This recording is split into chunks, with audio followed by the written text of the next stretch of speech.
I'm glad I got that off my chest. All right, so we're going to look at Hosea, part 31. Yes, we're almost through with chapter 10. We've only got 4 chapters to go after. And we'll move Yochanan to Tuesdays and go back to the Parashah on Fridays. But what we're going to see in Hosea tonight is a choice. Because just about everything we see in the Torah is a choice. Every word that we encounter in Torah offers a choice. For example, Yisrael. Okay, well, Israel. And we say children of Israel. Okay, well, children of Israel, that's the dispensation just for the children of Israel. We don't have to do all that stuff anymore, right? But if I say Bnei Yisrael, then I know Bnei, meaning children, comes from the root bana, that means to restore and to establish. Yisrael means one of two things. Here's the choice. Either Elohim prevails in my life, or I'm wrestling against Elohim. What am I restored and established in? So within that even, we understand that every word offers us a choice, and this is something we're going to see. We've also talked about the helical nature of time in the Torah. We've talked about fractal time in the past, where we have this happens, and then we go here, and then it stops happening, and something else happens, and this is called fractal time. But this is not what occurs in the Torah. In the Torah, we have what we call helical time. Okay?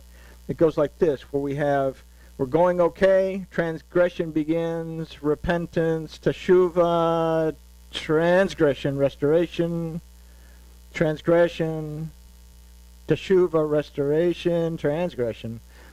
Okay? So we're constantly doing this. And we see this through the Torah, into the Judges, into the prophets, into the Bezorah, into the writings of Paul, into the writings of the apostles, and finally in Revelation, the screw runs out of room, and depending on what choices you've made, you're either inside the gate, partaking of the tree of life, or you are outside the gate, where are the dogs and the murderers and the idolaters and the ones that love and make a lie. So Hosea, what we're going to talk about is a choice. So before we jump into it, let's talk to the boss, and we'll take a look at something that hopefully will be useful. So, Father, thank you for this opportunity to study your word. Thank you, Father, for our opportunity to make the choices that we make.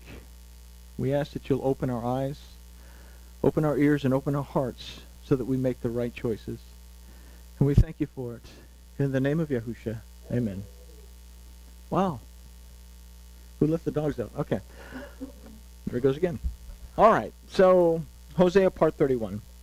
So, in this study, we will consider the choice being offered to Israel and ultimately to us, because we have that helical time going on, within the Hebrew of the Nabi Hoshea's message. We say Nabi, okay, we say prophet. Okay, he can be prophet. When we get our idea of a prophet as someone who foretells the future. The word Nabi basically is a word that means a human messenger, as opposed to Malachim, which is we would call an angel. But it's a messenger from Elohim. So, more of a spiritual type thing, although humans have been called Malachim before. So we're going to look at chapter 10, verses 5 through 8.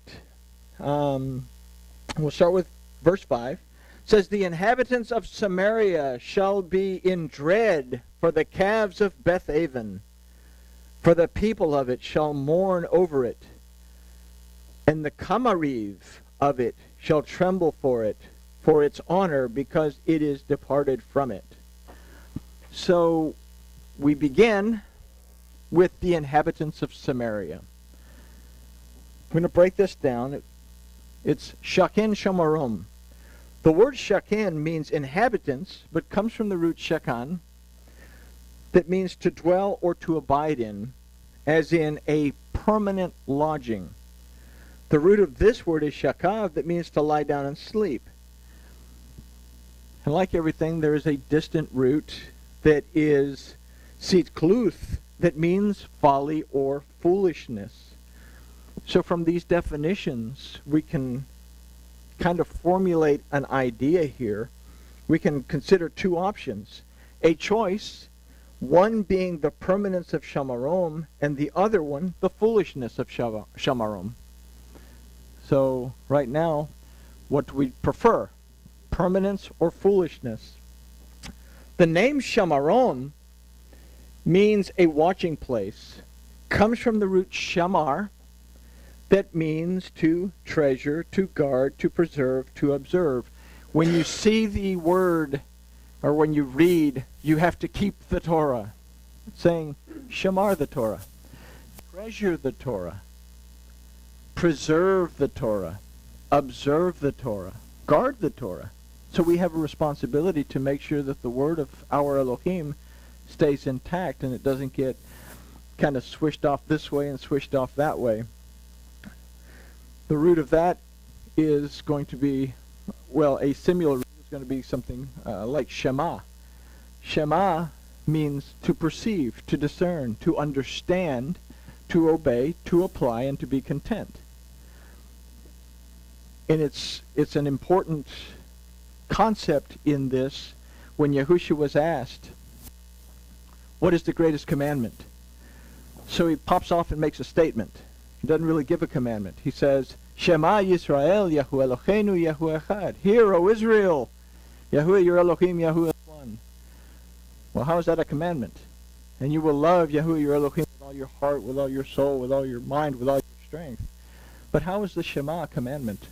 We say the Shema in the morning, we say the Shema in the evening. Sometimes, if we've had that kind of day, we say the Shema in the middle of the day.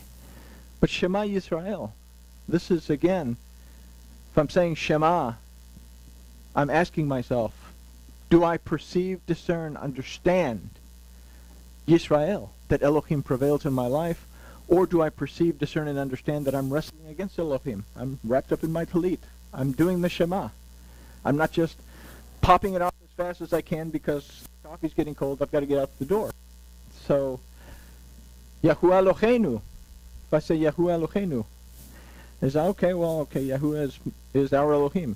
But Yahuwah, as a name, means existence.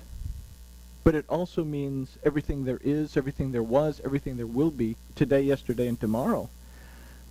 And Elohim, I say, oh, Elohim, it means God, because we deify everything. What is God?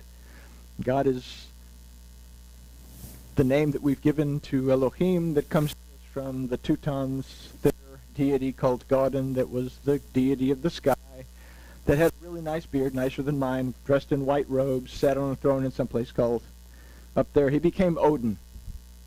So, but if I understand that Yahuwah means everything there is at every time, Elohim means a mighty one, means a force, it means a power, means a judge. Comes from the root ayil, that means ram.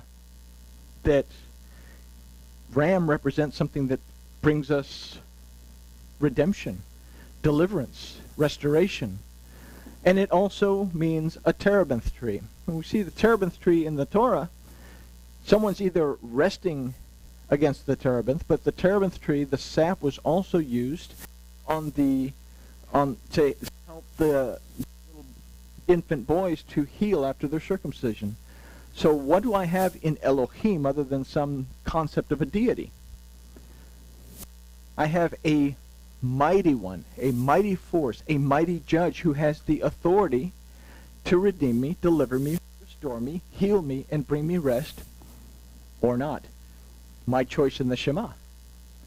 So, in every aspect of my life, today, yesterday, and tomorrow, I have a mighty one, a mighty force, a mighty judge who has the authority to redeem me, deliver me, restore me, heal me, and bring me rest. And Yahuwah is Echad. Okay? Well, Echad has a gematria of 13. The 13th letter of the alphabet is Mem. Mem, the Paleo-Hebrew for that is water, which represents to us the word of Elohim. Echad means one, but it also means to be in agreement with. And if I consider that to be in agreement with the word of Elohim brings me into unity with Elohim, then I add this into my Shema. Not only am I asking, do I perceive, discern and understand that Yahuwah is my Elohim, but do I also understand, or am I also asking myself, am I in agreement with his word, or am I disagreeing with his word? So everything is a choice within this, but shamaron means a watching place, means shamar, that means to treasure, to guard, preserve, and observe. This word also means to have charge of and to be entrusted with. This definition would enhance the meaning of these choices to either A, to treasure, guard, and preserve, and be entrusted with a permanence of dwelling, or B, to treasure, guard, preserve, and observe foolishness and folly. So let's set these aside for just a minute, and let's consider the next phrase in this, that shall be in dread for the calves of Beth-aven. Oh, we're going to be afraid of cows. So the Hebrew of this phrase begins with the word le'eglot. Le'eglot means because of the calves. The root of this word is eglah, that means a heifer. But the root of origin of this word is agol, that means round. And it can also refer to something that revolves, as in going round and round in circles. And we see going round and round in circles. So we're looking at something that's dealing with something that we do over and over and over. Why don't we catch ourselves? So we have the lamed, which is a prefix that indicates the idea of because, but it can also indicate into or towards. Into or towards. So from this we can consider towards a revolution, or towards going in circles, which from our understanding of helical nature of time in the Torah would illustrate for us the idea that the choices that we've considered earlier, either A, to treasure, guard, and preserve, and be entrusted with a permanence of dwelling, or to treasure, guard, preserve, and observe foolishness and folly, seem to present themselves over and over. That is our life. We make good choices that bring us permanence and bring us structure, or we make stupid choices that kind of start to deteriorate everything. But it's on a slightly bigger scale because Hoshea is talking to Israel that's really, really made a mess of things.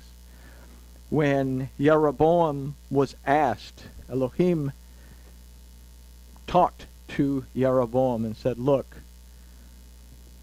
Rehoboam is not doing a great job. I am going to take 10 tribes away from him, and I'm going to give them to you. If you will keep my Torah, if you will shamar the Torah, then I will make you a mighty nation. He can keep that promise because they're all descendants of Abraham. So, and I'll leave Judah here with 3 tribes out of respect for David. So what's the first thing that Jeroboam does?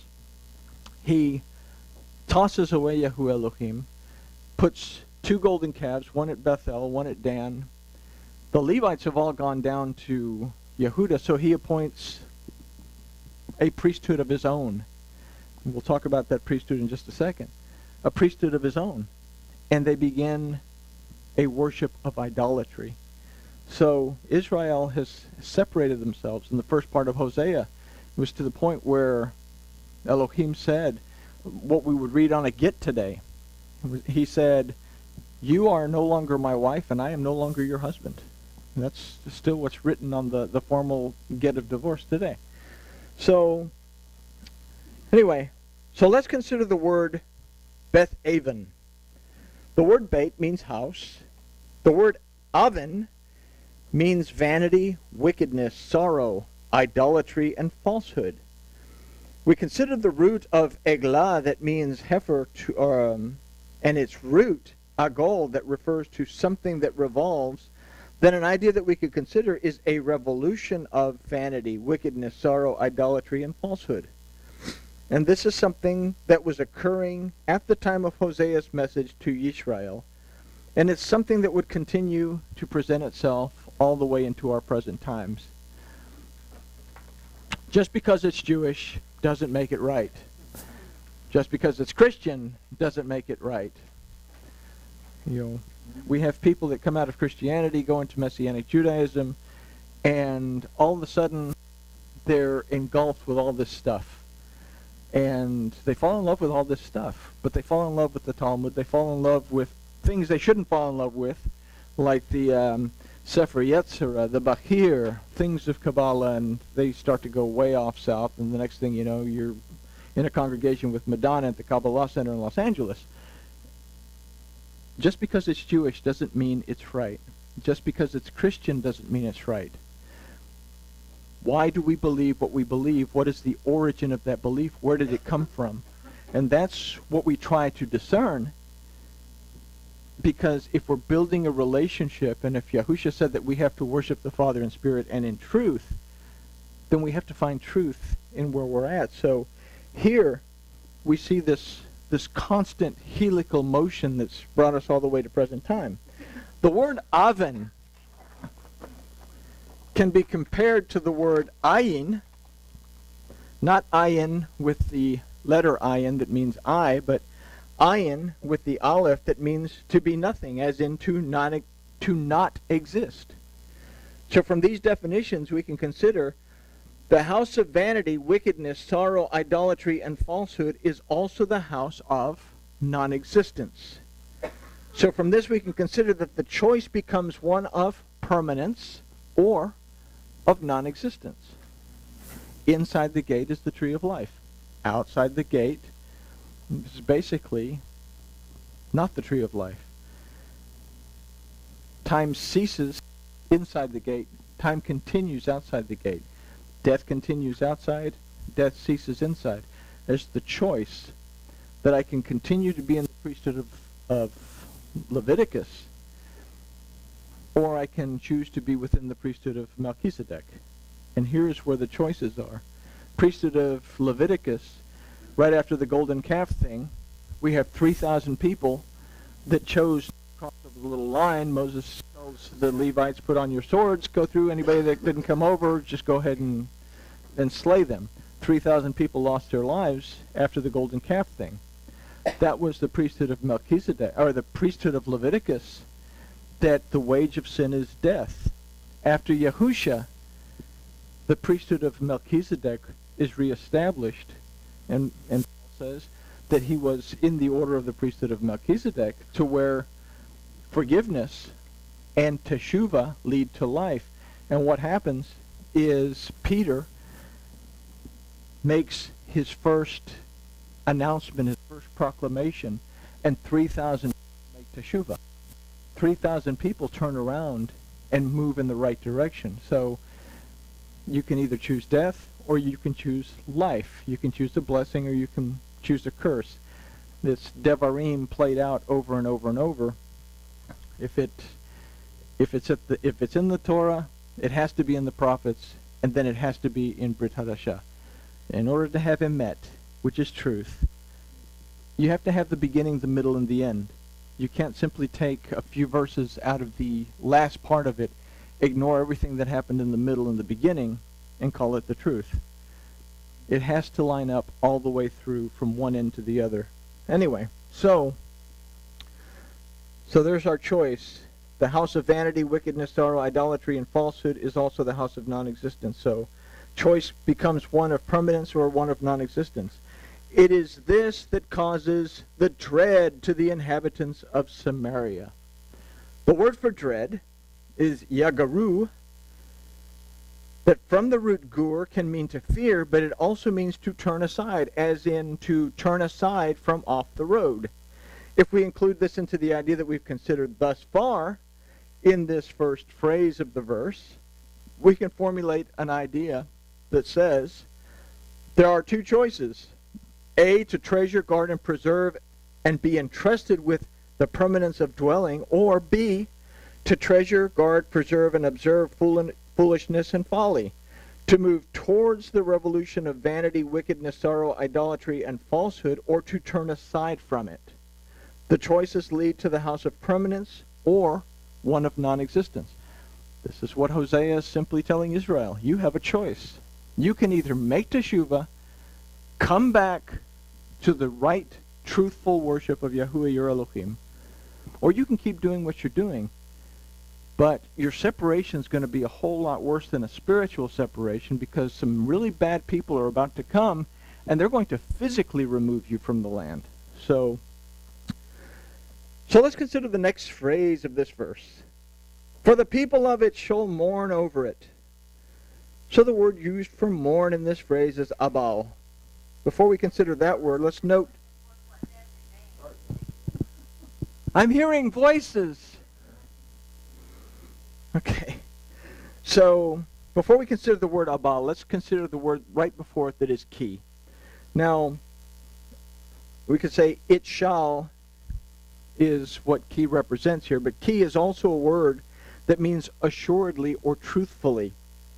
So what we're going to consider is to be thought of as the truth. The word abal, from the Paleo-Hebrew Baal, means no results when an effort is made. There's no results when an effort is made. We can actually see the staff, the lamed, which represents guidance, a guidance of an empty house, a guidance of emptiness. So it refers to coming to or being led to emptiness. Hey, well, there we go. The word used for over it is aliv, that from the root al also means according to, on account of, and in regards to. Now we consider the word for people. We looked at this word several times when we studied the plagues of Egypt, that Pharaoh would not let the people go, and that was the thing that caused all his worries and woes. But we look at the word people. Here it's amo, that comes from the root aman, that means dark or dim. And the root letter of both of these is the ayin, that means eye. It represents perception. So from this, the word for people, we can consider an idea of a dark or a dim perception. Is it just because Pharaoh would not let the people go? Or was it because he wouldn't let go of his dark or dim perception that he was holding on to that caused these plagues to take place? And we've talked about the plagues a number of times. We'll leave that alone, but it means a dark or dim perception is what we're considering. So an idea that we can consider: in choosing folly and foolishness, a dark or dim perception in regards to truth will develop that will lead to emptiness. Why were we created? We were created to have a meaningful relationship with Yahuwah Elohim. We were meant to love Yahuwah with all of our heart, our soul, our mind, our strength, which is the first commandment. The second commandment is just like it, Yahushua says, that we love our neighbor as ourselves. So we're created to have a relationship with our Elohim and to have a relationship with what he's created for us. So we have a dark or dim perception that leads to emptiness, that leads us to a separation from Yahuwah our Elohim, and then basically leads us away from relationships with one another. So let's consider the phrase, and the kamariv of it shall tremble for it. This phrase should read, the kamariv rejoiced over it. We have a word that is used to say something that it really doesn't say, which, if we consider the seriousness of what we've just discussed, would illustrate the depth of delusion and falsehood. We rejoice over falsehood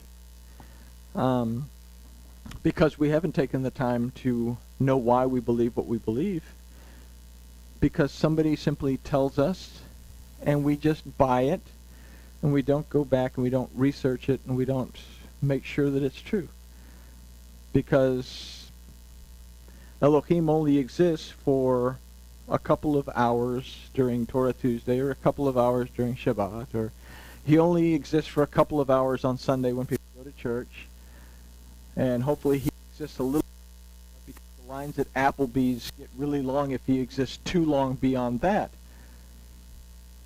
The Torah is teaching us how to have this permanent, full-time awareness that Yahuwah our Elohim is present in every aspect of our life, in every second of our life, not just when we pick and choose. It's part of the purpose of the Shema.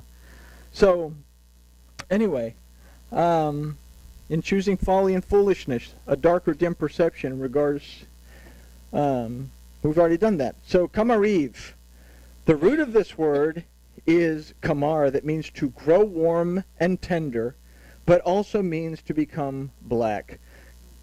Kamar, kamariv, means a minister or a teacher, a priest of idolatry. Okay? So we replaced the Kohanim in Israel.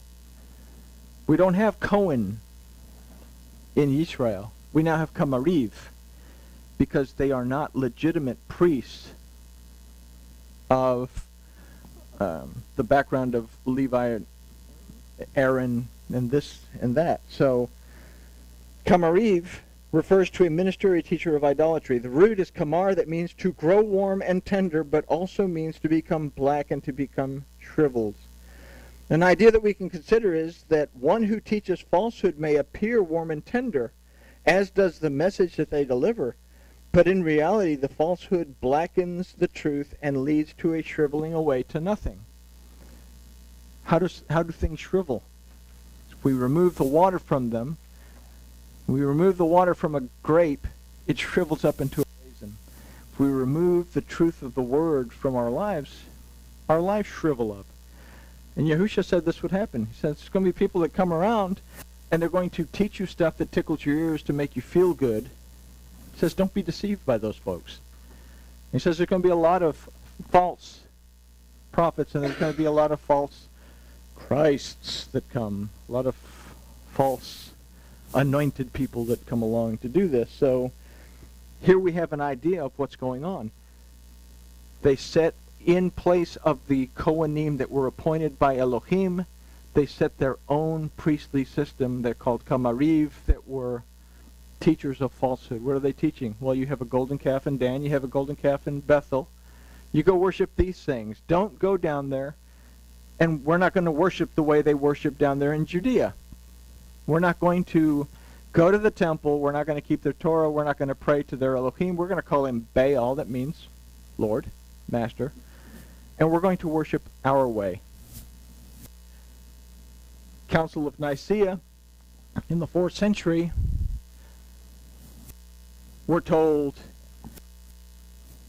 if you do anything that the Jews are doing, you will be excommunicated from the church.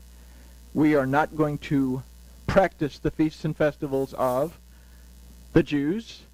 We're not going to keep the Torah of the Jews. Is it the feasts and festivals of the Jews, or is it the feasts and festivals of Yahuwah? Is it the Torah of the Jews? Is it the Torah of Moses? Is it the Torah, the instruction of Yahuwah? So we have this helical loop that's taken place again, only now it's set up something that would become Christianity, that is night and day from what Yahushua was teaching, that has taken us this way. Judaism has taken us that way. But Yahushua says that itty-bitty little narrow road that leads to life, and very few are those that find it. And we have the illustration that we came up with once upon a time. I'm going to get rid of this wonderful, exciting writing. We had this illustration that we had this little bitty narrow road that leads to life, and then down the hill on both ends we have these two multi-lane super highways.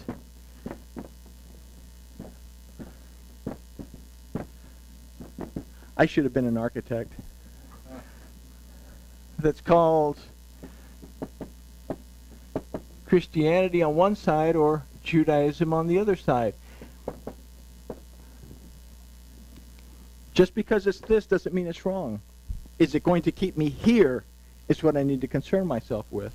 Just because it's this doesn't mean it's wrong, but is it going to keep me on this little narrow road? Why do you believe what you believe?